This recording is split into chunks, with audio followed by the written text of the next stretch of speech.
اور یارم آنکھیں پھاڑے ماہرہ کو خود سے بدتمیزی کرتے دیکھ رہا تھا، جس نے آج تک اس سے اونچی آواز میں بھی بات نہیں کی تھی۔ آج اس کی ماں کے لیے وہ اس سے ساری دوستی ختم کر دینے کے در پر تھی۔ ماہرہ ماہرہ میری جان، ادھر دیکھو، کچھ نہیں کہا مجھے آپ کے دوست نے، یہ تو میری آنکھ میں کچھ چلا گیا اس لیے پانی آ گیا۔ اس نے ماہرہ کا منہ چومتے ہوئے کہا، خالہ جانی آپ کو پتہ ہے نا میں آپ کی آنکھوں میں آنسو نہیں دیکھ سکتی۔ اس نے آپ کو ہرٹ کیا، میں نے دیکھا، مجھے آپ روتے ہوئے بالکل اچھی نہیں لگتی۔ عفاف نے اس کے گلے سے لکڑ سے سکتے ہوئے کہا تو عفاف نے اسے کسی متاع جان کی طرح اپنے سینے میں بھینچ لیا۔ یارم خاموش نظروں سے انہیں دیکھ کر پلٹتا چلا گیا۔ کیا مام اور دادی نے جھوٹ کہا مجھ سے؟ اگر میری ماما واقعی بری نہیں تھی تو پھر وہ ماہرہ سے اتنا پیار کیوں کرتی ہیں؟ اس نے دکھتے دل سے سوچا۔ اسے اپنے آپ کو وہاں انفٹ محسوس کیا تھا، جبکہ دل میں درد اٹھا تھا اس کے۔ وہ بھی تو بغیر کسی پیار کے پلا بڑا تھا، نہ ہی کبھی سردار نے اسے وقت دیا تھا اور نہ ہی ماریہ نے۔ وہ کہنے کو تو دنیا کی نظروں میں سردار کی بیوی تھی، مگر یہ صرف وہی گھر والے جانتے تھے کہ یہ دکھاوے کی شادی ہے، اصل میں ان کے بیچ کوئی رشتہ نہیں تھا۔ یارم کی ذات کو تو انہیں بالکل بھی فراموش کر دیا تھا۔ اس جھگڑے کے چکر میں اس کو ذرا سا بھی پیار نہ مل تھا، اور جب اس نے عفاف کو ماہرہ پر پیار لٹاتے دیکھا تھا تو اسے جلن محسوس ہوئی تھی۔ پیار کا ترسا بچہ تھا، وہ پھر کیسے نہ اپنی ماں کی طرف کھینچا چلا جاتا۔ عفاف سر جھٹکتے حال میں لوٹی تھی اور نظروں سے سردار کو دیکھا تھا، جو اسے ہی دیکھ کر پتھر کی مورت بنا تھا۔ عفاف سر جھٹکتے حال میں لوٹی تھی اور سرد نگاہوں سے سردار کو دیکھا تھا، جو اسے دیکھ کر پتھر کی مورت بنا تھا۔ جارج اور اس کی ٹیم وہاں سے جا چکی تھی۔ عفاف تم زندہ ہو اور کتنا بدل گئی ہو تم، کیا تم نے ہم سب سے جھوٹ بولا اور اپنے مرنے کا ناٹک کیا؟ سردار نے رنج و غصے سے پوچھا۔ تم نے تو مجھے مارنے میں کوئی کسر نہیں چھوڑی تھی، مگر وہ تو اللہ کا شکر ہے کہ میں زندہ ہوں، اور اس زندگی کا مقصد صرف تم سے بدلہ لینا ہے۔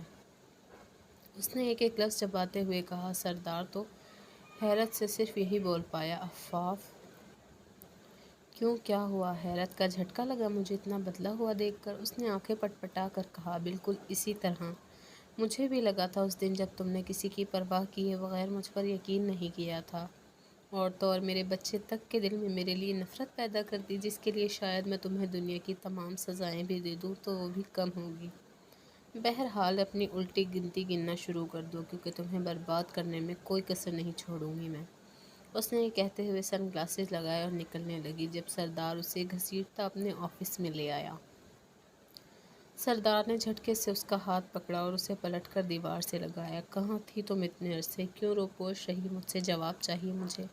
سردار کی انگلیاں اسے اپنے بازو میں دھنستی ہوئی محسوس ہو رہی تھی۔ سردار کی نظریں بولتے ہوئے عفاف کے چہرے کے نقوش کا بے قراری سے طواف کر رہی تھی۔ خود پر ضبط کے کڑے پہرے ہٹاتے وہ بے خودی میں عفاف کے لپسٹک سے سجے لبوں کو اپنے ہونٹوں کی دہکتی گرفت میں لے گیا تھا۔ انداز میں ایک تپش تھی جو عفاف کے لیے ناقابل برداشت تھی۔ سردار کی سانسیں خود میں اترتی محسوس کر کے عفاف پاگل سی ہو اٹھی تھی اور اپنا سر زور سے سردار کے سر سے ٹکراتے اسے خود سے دور کرنے لگی۔ سردار کی ساری خماری پل بھر میں ہوا ہوئی تھی۔ انسان کی فطرت کبھی نہیں بدلتی، اور نہ ہی تمہاری بدلی، دوسروں کو درد دینے کی۔ اور میں تمہیں اپنے معاملات کے بارے میں بتانا ضروری نہیں سمجھتی۔ تم ہو کون آخر میرے جو تمہیں یہ سب بتاؤں؟ اس نے طنزیہ نظروں سے دیکھتے سردار کو اپنی باتوں سے راغ کیا تھا۔ اور پھر یاد نہیں تم نے تو کہا تھا کہ انسان کی فطرت کبھی نہیں بدلتی، اور نہ تمہاری بدلی دوسروں کو درد دینے کی، اور میں تمہیں اپنے معاملات کے بارے میں بتانا ضروری نہیں سمجھتی۔ تم ہو کون آخر میرے جو تمہیں یہ سب بتاؤں؟ اس نے طنزیہ نظروں سے دیکھتے سردار کو اپنی باتوں سے راغ کیا تھا۔ اور پھر یاد نہیں تم نے کہا تھا کہ کہیں ایسی جگہ اپنی شکل گم کرو جہاں تم مجھے ڈھونڈ نہ پاؤ۔ میں نے تو بس تمہاری بات ہی مانی، پھر تمہیں اتنی آگ کیوں لگ رہی ہے؟ اس کے الفاظ نہیں نشتر تھے جو ایک ایک کر کے ایک سردار پر برسا رہی تھی۔ اس نے سردار کو دھکا دے کے خود سے دور کیا۔ تمہاری معلومات میں اضافہ کرتی چلوں کہ میں اپنے بھائی کے پاس تھی، عفاف نے دل جلانے والے لہجے میں تمسخرانہ انداز میں مسکراتے کہا۔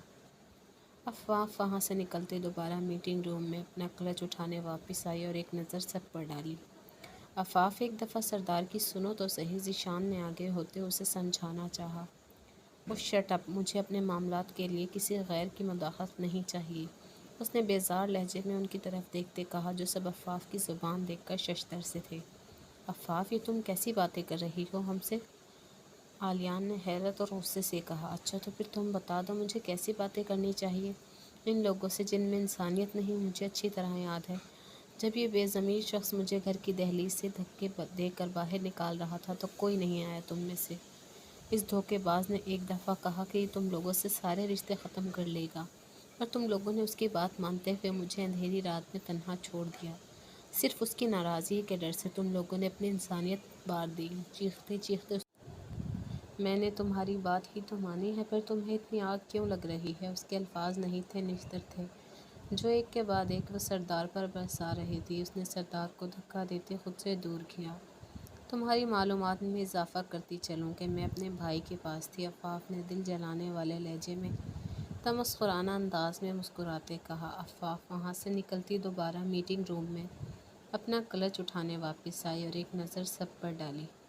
عفاف، ایک دفعہ سردار کی بات تو سنو، ذیشان نے آگے ہوتے اسے سمجھانا چاہا۔ او شٹ اپ، مجھے اپنے معاملات میں کسی غیر کی مداخلت نہیں چاہیے، اس نے بیزار لہجے میں ان کی طرف دیکھتے کہا، جو سب عفاف کی زبان دیکھتے ششدر تھے۔ عفاف، یہ تم کس طرح سے بات کر رہی ہو ہم سے؟ عالیان نے حیرت اور غصے سے کہا۔ اچھا تو پھر تم بتا دو مجھے کیسے بات کرنی چاہیے ان لوگوں سے جن میں انسانیت ہی نہیں؟ مجھے اچھی طرح یاد ہے جب یہ بے ضمیر شخص مجھے گھر کی دہلیز سے باہر نکال رہا تھا تو کوئی نہیں آیا تم میں سے۔ اس دھوکے باز نے ایک دفعہ کہا کہ یہ تم لوگوں سے سارے رشتے ختم کر لے گا، اور تم لوگوں نے اس کی بات مانتے ہوئے مجھے باہر اندھیری رات میں تنہا چھوڑ دیا، صرف اس کی ناراضگی کے ڈر سے تم لوگوں نے اپنی انسانیت وار دی۔ چیختے چیختے اس کی سفید گردن سرخ پڑ چکی تھی اور ان کی گردنیں اس کی بات پر پیشیمانی سے جھک سی گئی تھیں، کیونکہ وہ سچ ہی کہہ رہی تھی۔ وہ جانے کو پلٹی، مگر کچھ یاد آنے پر رکی اور سردار کے قریب آتے اس کے کان میں جھک کر سرگوشی کی۔ ایک سیکرٹ بتاؤں تمہیں؟ یہ سن کر دکھ ہوگا اور میں تمہیں دکھی دیکھ کر خوشی۔ میں زندہ ہوں، یہ بات تمہارا بیٹا اور تمہاری ماں 2 سال پہلے سے جانتے ہیں۔ اس بات پر سردار کی ہستی زلزلوں کی زد میں آ گئی تھی۔ اتنا بڑا دھوکہ، وہ بھی اسے اپنے گھر سے ملا تھا، اپنے اپنوں سے۔ عفاف نے ایک نظر سے دلچسپی سے اس کے سفید پڑتے چہرے کو دیکھا اور پھر وہاں سے نکلتی چلی گئی۔ سردار ریلیکس، برہان نے اس کے کندھے پر ہاتھ رکھتے دلاسا دیا تھا۔ ریلیکس ریلیکس، آخر کیسے میں بے فکر ہو جاؤں؟ دھوکہ دیا ہے اس نے مجھے، اتنا بڑا فریب، اپنی موت کا دکھاوا کیا اس نے۔ چھوڑوں گا نہیں میں اسے، آخر کس بھائی کے پاس تھی وہ، کس بھائی کے پاس؟ سردار نے ٹیبل کی چیزیں زمین پر پٹکتے کہا تو وہ سب پریشان ہو گئے۔ جیسے ہی اس کی نظر یلدرم پر گئی اس کے دماغ میں کچھ کلک ہوا تھا اور وہ چیل کی طرح یلدرم کی طرف لپکا اور اسے گھوسے مارنے لگا۔ تیرے پاس تھی وہ کمینے، تیرے پاس تھی، اور تو نے اس کے ساتھ مل کر مجھے دھوکہ دیا۔ اتنے سال میرا مذاق بنتے دیکھتا رہا، تجھے کبھی معاف نہیں کروں گا میں۔ سب نے بمشکل یلدرم کو اس سے چھڑوایا تھا۔ تیری معافی کی ضرورت کسے ہے؟ ہاں میں ہوں اس کا بھائی۔ جب تم سب نے اس کا ساتھ چھوڑ دیا تھا تو میں اکیلا کھڑا رہا تھا اس کے ساتھ، کیونکہ میرا ضمیر ابھی زندہ ہے اور تیرا تو کب کا مر چکا ہے۔ سردار، معافی تجھے مانگنی چاہیے، وہ بھی عفاف سے، کیونکہ تو نہیں جانتا تیری وجہ سے اس دن کیا ہوا۔